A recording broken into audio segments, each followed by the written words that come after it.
Xavier Chopard est le directeur transformation et innovation marketing chez BNP Paribas. Paul-François Fournier est le directeur exécutif de BPI France. Georges-Olivier Raymond, président directeur général Pascal. Faut-il encore présenter Clara Chapaz, directrice de la mission French Tech, et Lucille Darly, CEO de Arteria. Sylvain, on vous écoute attentivement. Merci Nicolas, bonjour à tous, merci d'être avec nous pour ce débat sur le financement de la Deep Tech. Alors la première décennie de la French Tech qui s'achève en 2023 a été marquée essentiellement par l'innovation numérique. Là on entre dans une nouvelle décennie de la French Tech et aussi avec de nouvelles priorités stratégiques et la Deep Tech en est une. Donc on va en discuter avec vous. On a autour de la table donc Clara Chapaz de la mission French Tech, 2 investisseurs et 2 entrepreneurs. Donc on va pouvoir aller dans le concret des enjeux du financement de la Deep Tech française. Avant d'entrer dans le vif du sujet, peut-être rappeler brièvement pourquoi la Deep Tech c'est un sujet stratégique pour la maison French Tech et pour l'État, et pourquoi on rentre dans cette deuxième phase en fait de l'innovation en France. Bonjour à toutes et à tous. Merci de nous donner l'occasion de réfléchir à ce sujet très important, comme tu l'as dit, de la Deep Tech, Sylvain. Pourquoi stratégique ? On est à un moment pivot, en effet, une première décennie de French Tech où je pense qu'il n'est plus à prouver que la France est un terrain d'innovation, que ces technologies nous ont permis de changer nos modes de comportement, d'apporter à tout un chacun, citoyens, entreprises, de très belles solutions. C'est près de 2 Français sur 3 qui utilisent les startups de la French Tech au quotidien, donc des innovations qui sont rentrées vraiment dans notre quotidien. Vous ouvrez votre téléphone, vous utilisez Blablacar, Lydia, Back Market, je les citerai tous. Et en même temps, on a cette très belle montée en puissance de toutes ces startups que je viens de citer, et en même temps, des véritables enjeux technologiques, une véritable révolution technologique qui s'ouvre sur des secteurs stratégiques que sont celui de la santé avec les biothérapies, celui des infrastructures numériques avec la cybersécurité, le cloud, on parlait de l'intelligence artificielle il y a quelques minutes, celui de l'agriculture, construire une agriculture durable, celui aussi de la transition écologique, bien sûr, on en parlait à l'instant, sur lesquels l'innovation va permettre d'apporter un certain nombre de solutions.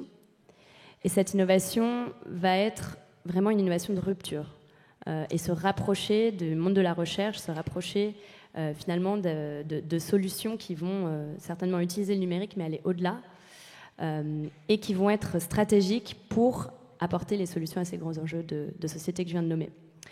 Et il y a un peu deux, finalement, états d'esprit. Il y a celui de se dire, est-ce qu'on est les mieux placés pour aller à la recherche de créer ces sociétés de demain et peut-être laisser passer un peu le train, comme on a pu le faire avec les grandes entreprises du numérique. Il ne vous aura pas échappé que les plus grandes ne sont pas malheureusement européennes ou françaises. Ou il y a un deuxième état d'esprit qui est de se dire, ces entreprises, ces géants d'innovation de rupture qui vont finalement...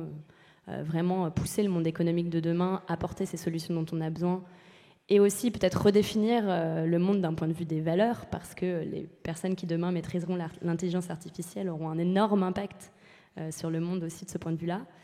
Il n'y a aucune raison que ces entreprises ne soient pas européennes et qu'elles ne soient pas françaises parce qu'on a les talents, on a l'expérience des 10 premières années de la French Tech et donc on peut construire ces entreprises ici et être le leader de cette révolution technologique qui s'ouvre. Et c'est la conviction qu'on porte depuis maintenant quelques années. C'est la conviction qu'on porte via le plan France 2030, qui dédie plus de 50 milliards d'euros à ces innovations de rupture dans tous les secteurs que j'ai cités, qui est opéré en grande partie par BPI France, et Paul-François aura l'occasion de nous en parler, du plan Deep Tech notamment, qui a fêté son 4e anniversaire la semaine dernière, et qui commence à porter ses fruits.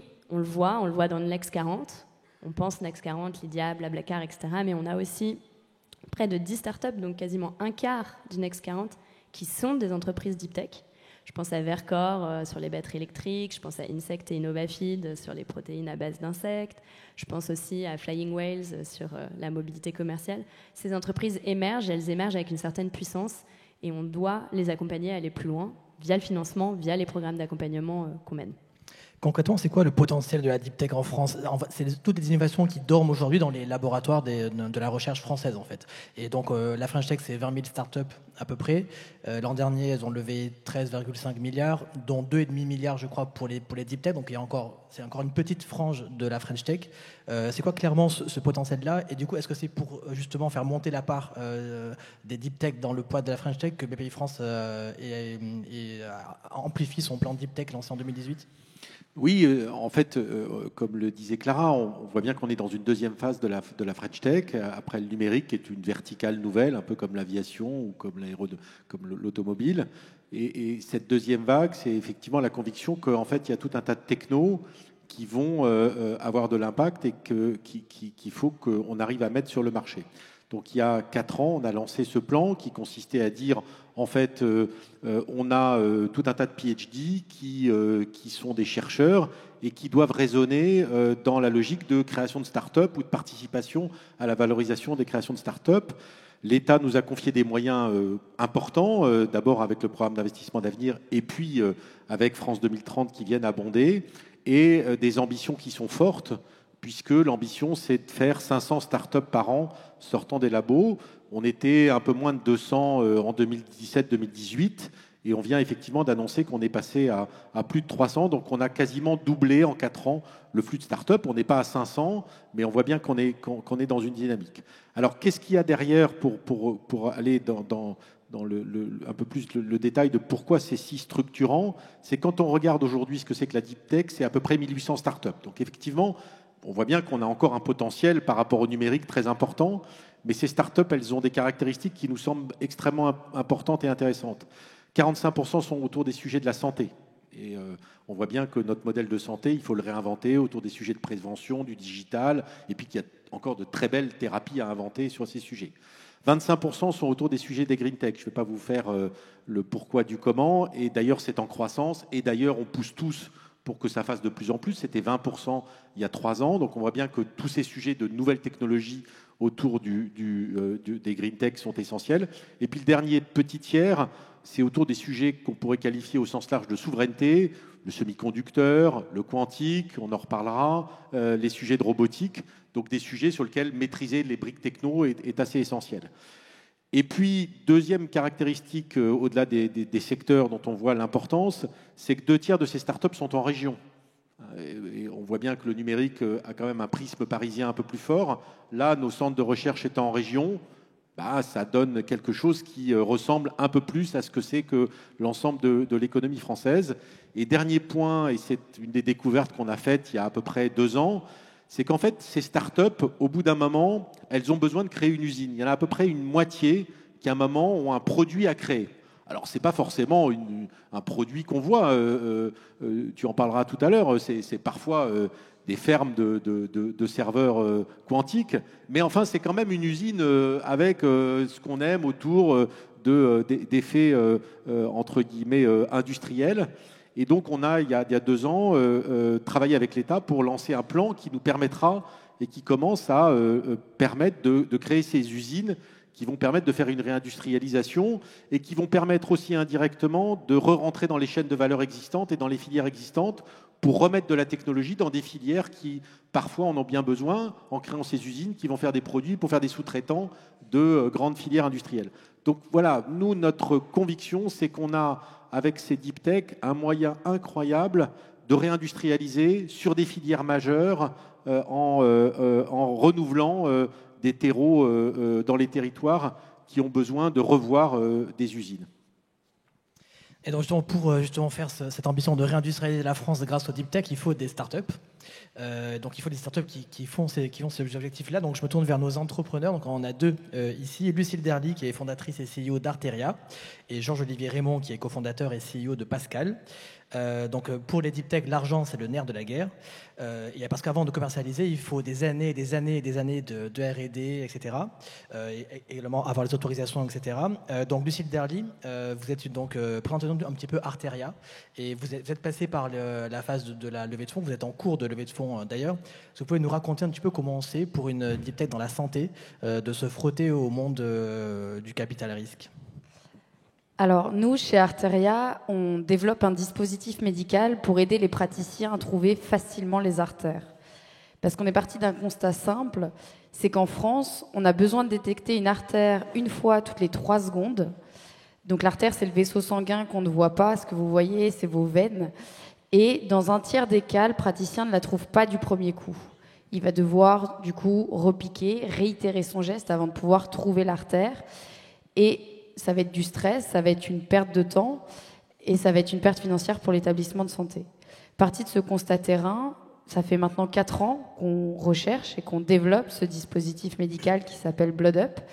Et pour pouvoir financer notre recherche, on a fait une levée de fonds et on est actuellement on est sur une recherche de deuxième tour de table pour nous aider à financer nos études cliniques. Alors la première expérience que j'ai eue sur le tour de table de 1,5 million l'année dernière, c'est que c'est pas évident forcément de trouver des financeurs au départ parce qu'il y a beaucoup de risques à prendre. C'est un temps qui est très long. On nous demande souvent d'avoir des clients. Mais des clients dans le médical, tant qu'on n'a pas fait ses preuves, c'est très difficile. On ne peut pas demander à un hôpital de signer pour 10 000 exemplaires si on ne prouve pas qu'on est efficace, c'est pas dangereux. Et donc c'est toute la complexité de trouver le bon investisseur, celui qui est prêt à suivre cette équipe et ce projet sur du long terme et de soutenir cette innovation. En fait, il vous fallait en fait de l'argent pour financer les essais cliniques, mais du coup, certains investisseurs vous demandaient les essais cliniques pour vous donner de l'argent, en fait. Alors oui, tout à fait. C'est le chat qui se mord la queue, puisqu'en fait, on nous demande des preuves et on nous demande d'avancer et de sécuriser notre produit. Mais pour pouvoir sécuriser notre produit, il nous faut de l'argent. Et donc, on va avancer par petites étapes. On va aller chercher moins d'argent pour prouver un petit peu, rassurer. Et par la suite, après... avoir obtenu les objectifs nécessaires pour aller rechercher de nouveau de l'argent. Donc en fait, au lieu d'avoir des financements importants dès le départ, et les investisseurs prennent des risques et ça s'entend aussi, il faut qu'on le fasse plusieurs fois ce chemin d'aller chercher de l'argent. Est-ce que du coup l'écosystème du capital risque dans la santé en France, il a assez développé pour vous? Est-ce que vous, dans votre expérience, vous avez ciblé uniquement des fonds en santé ou vous avez ciblé des fonds généralistes, deep tech? Comment ça s'est passé en fait? Et qui est compétent pour vous financer, en fait? Alors, ça reste encore un peu complexe d'avoir le bon interlocuteur en fonction... Parce que les interlocuteurs dans la santé sont très spécialisés et peut-être des fois trop, au point où notre fonction d'innovation ne rentre pas dans un cadre spécifique. Et donc, ceux qui vont nous accompagner, il faut que ce soit des gens qui sont prêts à mettre de l'argent en amorçage, avec beaucoup de risques. Et c'est pas toujours évident de trouver le bon interlocuteur. Après, on a levé 1,5 million, donc on a trouvé. Là, sur ce deuxième tour de table, on continue de chercher. Et puis, on est soutenu à chaque fois sur les levées de fonds par BPI et qui nous aide pour aider au niveau de la deep tech, ça c'est sûr. Mais un interlocuteur proprement dédié, c'est pas si simple que ça à trouver. Et le fait aussi d'être une femme dans le monde de la deep tech, est-ce que ça joue contre vous dans la levée de fonds? Vous êtes aussi la seule fondatrice de votre start-up et seule dirigeante. Est-ce que c'est une expérience que vous avez vécue en levée de fonds, comme beaucoup d'entrepreneuses? Alors, moi, je vais avoir mon expérience à moi, mon expérience de femme dirigeante qui lève des fonds. Donc, je n'ai pas d'éléments de comparaison, je n'ai pas cette expérience d'homme, mais je suis convaincue, et je le dis, je pense qu'il y a certaines questions qu'on va oser me poser lors des meetings de cette levée, des rencontres que je fais, qu'on n'oserait sûrement pas poser si l'interlocuteur était masculin. Comme quoi, par exemple? On va demander si je suis en capacité, toute seule, de pouvoir assurer le suivi de la start-up ou si je me sens capable de pouvoir continuer de cette façon. On va remettre en cause ma légitimité intellectuelle, mes diplômes et ma capacité à faire avancer mon équipe. Ça, je ne suis pas sûre que tout le monde pose ce genre de questions. On a aussi un autre exemple de start-up deep tech, dont Pascal, qui est pour le coup une des start-up deep tech les plus avancées en France. Pascal a été créé en 2019, a fait déjà plusieurs levées de fonds, et la dernière en 2023 de 100 millions d'euros. Donc je crois le record européen pour une start-up du quantique. Est-ce que vous pouvez, Georges-Olivier, présenter Pascal et raconter votre expérience forcément assez différente de celle de Lucile? Oui, avec plaisir. Je vais commencer par mettre un peu de contexte. Vous avez expliqué un peu ce que c'était que le deep tech. Mais l'informatique quantique, c'est une niche, c'est un peu spécial. En deux mots, le calcul quantique, ça va être le calcul de haute performance de demain. C'est des machines qui vont permettre de faire des calculs qui aujourd'hui prendraient des milliards d'années, et de les faire en quelques minutes. C'est ça la puissance qu'il y a derrière. Et évidemment, il y a des enjeux économiques énormes, parce qu'aujourd'hui, on a un monde numérique avec beaucoup de simulations qui demandent beaucoup de puissance de calcul. On a parlé de ChatGPT. Pour faire le design d'un avion ou d'une voiture, aujourd'hui, c'est fait par simulation numérique. Donc vous imaginez bien que quelqu'un qui a une puissance de calcul supérieure à son concurrent, il a un avantage clé. On est en plein dans la tech stratégique, là, pour le coup. Oui. Et c'est bien pour ça que les États ont tous des plans nationaux quantiques pour aider leurs écosystèmes à émerger, notamment la France, avec un plan de quasiment 2 milliards d'euros. C'est aussi un milieu où on voit des jeunes startups qui lèvent des centaines de millions d'euros. Je pense notamment à mes concurrents américains. Il y a des startups qui ont 1 ou 2 ans de plus que Pascal, qui sont devenus publics, qui sont entrés en bourse et qui ont levé des sommes comme 600 millions d'euros. Et il y a une vraie concurrence féroce. Donc pour revenir à Pascal, donc la société a été créée il y a 4 ans, en mars 2019, et on a commencé par un tour de seed avec un investisseur spécialisé en deep tech qui s'appelle Quantonation, qui se focalise en plus sur le quantique. Donc on a commencé avec 150 000 euros. Alors aujourd'hui, ça fait rigoler parce qu'il n'y a pas une start-up quantique qui démarre à moins de 2 millions. Hein. Mais on a commencé avec 150 000 euros et grâce aux aides des plans français, grâce à la BPI, on a pu trouver des compléments en investissement non dilutif qui a permis d'embaucher les premiers salariés, qui a permis d'acheter le matériel et de commencer à travailler et construire la première machine. Et ça, pour une entreprise, c'est important parce qu'en fait, vous créez de la valeur. Vous créez de la valeur et quand vous allez après voir les investisseurs pour lever des fonds, ils voient cette valeur et donc ils vous valorisent et vous pouvez lever de l'argent. Donc on a fait notre série A, c'était en avril 2021. On a levé 25 millions d'euros, donc avec BPI qui est rentré à ce moment-là. Et je dirais que lors d'un tour de série A, alors il y a toujours du risque pour les investisseurs, mais les montants, mine de rien, restent encore relativement faibles. Donc vous pouvez trouver des gens qui sont intéressés, qui sont curieux, qui sont prêts à prendre le risque. Et puis en 2021, il n'y avait pas encore eu c'était le début du Covid, il n'y avait pas la guerre en Ukraine, il n'y a pas eu les chutes des banques. C'était un environnement quand même plus favorable. Donc on a trouvé relativement facilement. Quand 2 ans plus tard, on a dû lever la série B, c'est vraiment, c'était pas le même niveau, quoi. C'est des sommes plus importantes. On parle de 100 millions. C'est la plus grosse levée de fonds européenne dans le domaine. C'est des plus gros tickets et il faut trouver d'autres investisseurs en fait. Et c'est là où on a du mal à les trouver en France et en Europe, parce que c'est nouveau. Les investisseurs connaissent pas et ils hésitent à prendre des risques. Et là, je partage le même retour d'expérience, c'est que les investisseurs français me demandent du revenu. Alors on en a à Pascal, on a de la chance, mais après ils demandent du revenu récurrent. Et là, on n'en a pas, on a 4 ans. Et en fait, les outils ne sont pas adaptés. Ce qui est intéressant, c'est qu'on s'était vu en novembre et vous disiez à l'époque, je cherche entre 200 et 300 millions d'euros et je les cherche avec des investisseurs français si possible, avec un lead français. Donc le lead, c'est l'investisseur qui mène la levée de fonds, qui met le plus gros montant. Au final, vous avez 100 millions, ce qui est déjà énorme dans le contexte, avec un lead étranger. Du coup, qu'est-ce qui s'est passé entre-temps en fait? C'est l'impact de la crise? Entre les deux, il y a eu la guerre en Ukraine, oui. Le marché s'est un peu retourné. Quand on a démarré notre levée de fonds, c'était un petit peu le sommet de la bulle. Hein. C'est là où les concurrents américains ont fait leur introduction en bourse et ont levé des centaines de millions d'euros. Et on était parti sur les mêmes bases.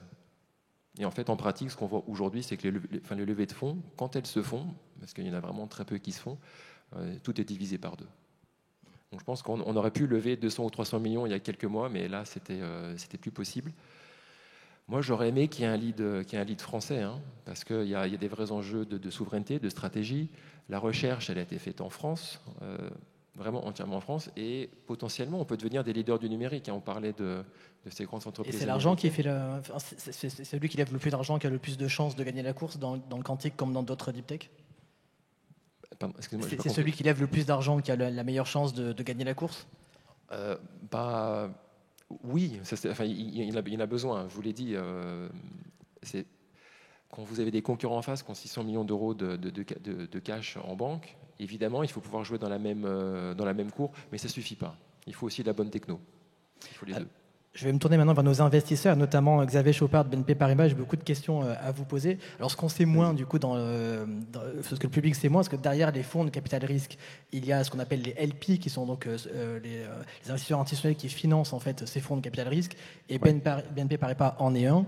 Oui. Vous êtes également dans la deep tech. Alors, vous avez entendu nos 2 entrepreneurs qui racontaient leurs expériences de levée de fonds, les freins sur le growth, les freins sur l'amorçage et l'hyperspécialisation, les VC qui demandent voilà, trop de peur, enfin un peu une réticence au risque face à ce qui a en gros potentiel, mais aussi également beaucoup de risques. Comment vous, du coup, en tant qu'acteur institutionnel, vous abordez la question des deep tech? Oui, alors, en fait, nous, on a commencé à investir dans les fonds il y a 10 ans. Donc, c'est aussi notre anniversaire, comme celui de la French Tech. On l'a fait sur les leviers numériques au début.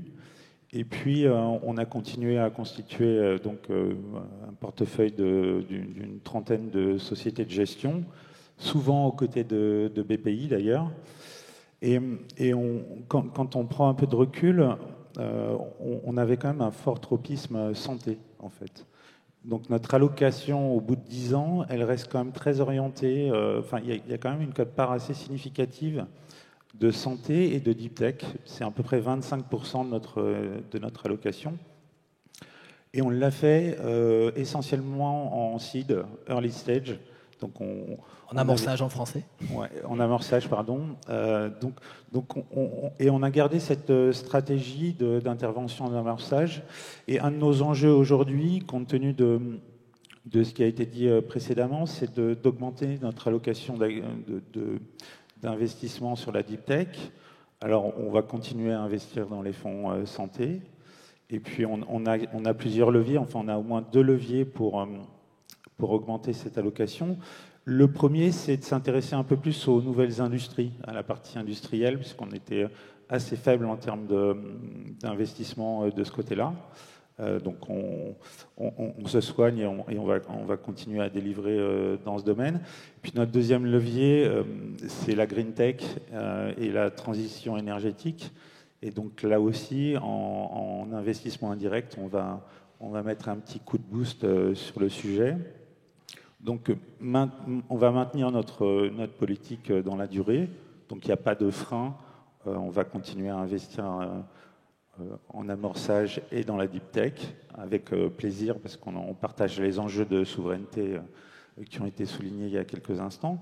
Et puis après, on fait aussi de l'investissement direct. Dalkia parlait tout à l'heure d'une très très belle start-up dans laquelle on a investi en direct. Donc, on demande aussi à nos investisseurs venture d'orienter leurs investissements, notamment sur la transition énergétique. Et puis on a un gros fonds qui s'appelle Solar Impulse, et qui déploie 350 millions d'euros, deep tech, sur des sujets français, européens et sur d'autres géographies. Donc on va continuer à être un acteur institutionnel qui apporte de l'argent. Surtout en fonds de fonds, du coup. Fonds de fonds et direct, on a les 2 stratégies, elles sont complémentaires, elles sont assez coordonnées, et donc on demande à nos VC comme à nos investisseurs en direct d'orienter les choses pour prendre un peu plus de place dans nos allocations en deep tech. Donc on continuera sur la santé et on va orienter un peu mieux notre pipe sur les sujets industriels notamment. Alors, vous avez entendu les entrepreneurs, du coup, ce qui ressort de leurs 2 interventions, c'est le manque la peur de prendre des trop gros risques de la part des investisseurs. Comment BPI France, BNP Paribas, vous gérez cette notion de risque qui est très différente de l'innovation numérique? C'est aussi une culture à s'approprier. Donc, comment est-ce qu'on prend en compte ce paramètre? Non, mais on est au cœur du problème qu'on s'est un peu créé, pour être clair avec vous. On est un peu comme en 2015-2016 sur la French Tech, c'est-à-dire qu'on a la poule et l'œuf, et la poule ne va pas toujours aussi vite que l'œuf, si je caricature. C'est-à-dire qu'on a un volant de start-up deep tech qui ont été créés et qu'on pousse massivement. Et puis, en parallèle, on essaye de booster l'écosystème du capital risque pour qu'il s'adapte au deep tech. BPI France, clairement, c'est le vaisseau amiral de la deep tech française. Je crois que 50% de votre investissement, c'est de la deep tech. Donc aujourd'hui, nous, en direct, on fait le maximum, mais enfin, on n'a pas décidé de prendre des participations dans toutes les boîtes. Ça ne serait pas très sain, mais aujourd'hui, on est quand même un très gros acteur en direct. C'est entre guillemets dans une période un peu transitoire. Et puis notre boulot, c'est d'essayer de faire en sorte qu'il y ait de plus en plus de fonds deep tech qui se créent à l'amorçage et puis ensuite sur les gros tickets. Bon, ça prend du temps, on est sur des temps de cycle, de créer un écosystème, on le voit sur le digital. Au bout de 10 ans, on commence à avoir des fonds de taille européenne qui font 1 milliard. En 2015, on avait exactement le même débat et on se disait on y arrivera difficilement. C'est pas dit qu'on y arrive, mais en tout cas, on y met les moyens. Et les moyens, c'est effectivement des investissements importants en fonds de fonds. C'est l'État qui mobilise au travers des plans Tibi une mobilisation des investisseurs institutionnels. Moi, je voudrais juste dire une chose. Donc oui, c'est difficile. Oui, d'une certaine façon, on est tous dans cette tension qui est en fait assez saine. Je ne sais pas si c'est sain, mais en tout cas, qui montre qu'il faut qu'on progresse. Encore une fois, il y a des moyens considérables qui sont mis aujourd'hui par l'État, par France 2030, au niveau européen. Ça prend plutôt 10 ans de créer un écosystème, un minimum de fonds. Et donc les premiers qui sont là aujourd'hui, ils vivent comme les premiers de la vague de la French Tech et ils défrichent et c'est les premiers à monter à l'Everest. Et c'est plus dur pour les premiers que pour ceux qui sont... Donc je les remercie d'être les premiers de cordée et on essaye de faire tout ce qu'on peut pour les accompagner. Pour finir, il y a quand même un point qu'il faut avoir en tête. Je vais défendre une toute petite seconde parce que moi j'ai 2 casquettes et je suis extrêmement schizophrène. La réalité quand même, c'est qu'il n'y a pas aujourd'hui de preuve de rentabilité forte en Europe sur les sujets deep tech. Donc on va le faire. Il n'y avait pas de preuve de rentabilité sur le digital il y a 10 ans. Et donc, on a quand même gentiment poussé un certain nombre de gens à rentrer dans le digital en disant allez-y, croyez-nous, on va mettre plein d'argent pour créer l'écosystème et puis ça va faire de la belle rentabilité. Ce qui est en train de se passer sur le digital. Là, on n'a pas encore, et donc il y a un acte de foi collectif. Et c'est vrai que ce qu'on dit à l'écosystème des LP, c'est, et ce qui est dit au travers de Tibi2, c'est, écoutez, on met des moyens considérables, c'est structurant pour le pays, allons-y ensemble, et c'est ce qui est en train, je crois, de se faire petit à petit et de se discuter en ce moment à Bercy. Alors, pour le contexte, Tibi, donc c'est l'initiative de financement de la tech qui a été lancée en 2018 par Emmanuel Macron. Donc c'était 6 milliards financés par les investisseurs institutionnels. Et donc là, Tibi 2 est censé arriver depuis le début de l'année. Il a du mal à arriver. Emmanuel Macron a dit j'ai les noms de ceux qui n'ont pas encore mis dans Tibi 2, je vais aller les chercher. Alors il parlait de qui est-ce qu'il parlait de vous, du coup, Xavier Chopard ou... Non, enfin, il parlait évidemment pas de moi. Alors, le groupe BNP Paribas est assez large et donc ce sont nos collègues de Cardiff, qui est l'assureur du groupe BNP Paribas qui ont fortement contribué à Tibi 1, le premier volet, et qui discutent en ce moment même avec leurs collègues assureurs pour contribuer à Tibi 2. Donc moi, j'ai aucune inquiétude là-dessus. On partage la vision. Et donc après, c'est une position de place. Je ne veux pas anticiper les annonces qui vont arriver dans quelques jours, je pense, maintenant. Peut-être, si je peux me permettre de rajouter, de nuancer un tout petit peu ce que disait Paul-François, il y a une chose qui a changé, c'est qu'on a quand même ces 10 ans d'expérience collective sur la French Tech. Alors certes, ce n'est pas les mêmes enjeux et ils sont nettement plus compliqués, mais je pense que la mobilisation qui a été celle qu'on a vue dans les 2 dernières années, des entrepreneurs, des financeurs, mais aussi de l'État, nous permet de créer un terrain qui est un tout petit peu dérisqué.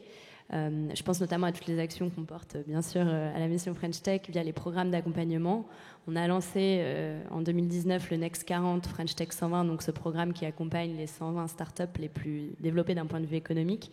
Et aujourd'hui, on réplique finalement avec des programmes petits frères cette logique d'accompagnement sur les startups de la deep tech, sur les startups qui vont chercher des innovations de rupture dans le domaine de la santé avec Health 20, de l'infrastructure numérique avec DeepNum 20, la transition écologique avec Green 20 et tout ce qui est bien sûr l'agriculture durable avec Agri 20, avec cette idée de se dire comment est-ce qu'on peut mettre au service des startups des account managers qui vont aider les startups à avancer et accélérer sur tous les enjeux qu'ils peuvent avoir avec l'État, que ce soit des enjeux de normes, de réglementation, de douane, avec l'URSSAF ou autres, pour pouvoir accélérer et se concentrer sur leur recherche et développement et sur leur mise sur le marché.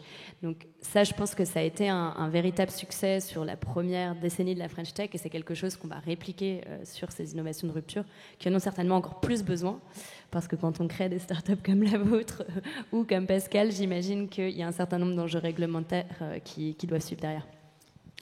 Et si je peux rajouter, parce que moi aussi, j'ai les deux casquettes, parce on parle d'equity, mais il y a aussi la partie financement non dilutive, et c'est encore plus compliqué pour les startups dans la deep tech.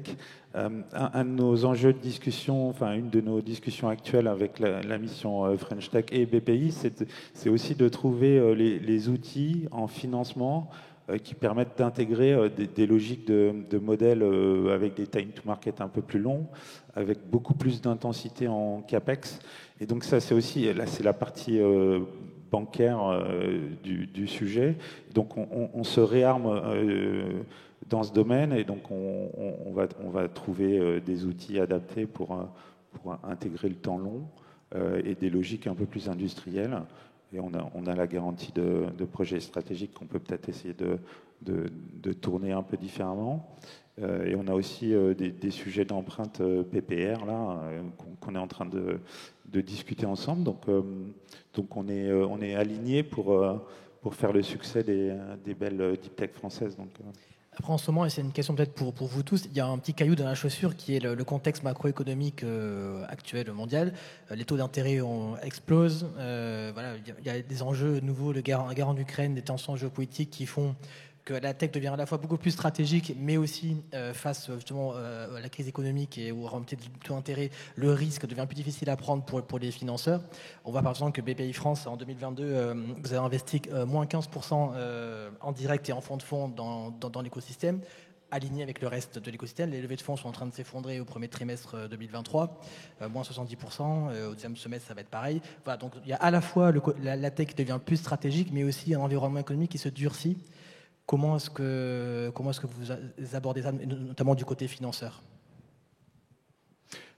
Enfin, sur le contexte, effectivement, avec la conjoncture de taux, clairement, il y a un changement de paradigme. Mais c'est plus difficile de prendre des risques. C'est le cas pour le private equity en règle générale, puisque les cash flows futurs sont un peu moins valorisés. Donc on a quand même un petit sujet là-dessus. Et puis après, la conjoncture macroéconomique, quand on est dans la peau d'un investisseur américain ou d'un investisseur asiatique, en fait, le risque européen, il a augmenté dans la période. Donc, après, je pense qu'on est assez aligné pour avancer. Moi, je ne suis pas très inquiet parce qu'en tous les cas, dans la deep tech, on a un nombre de startups plus important. On a une solidité académique qui est remarquable.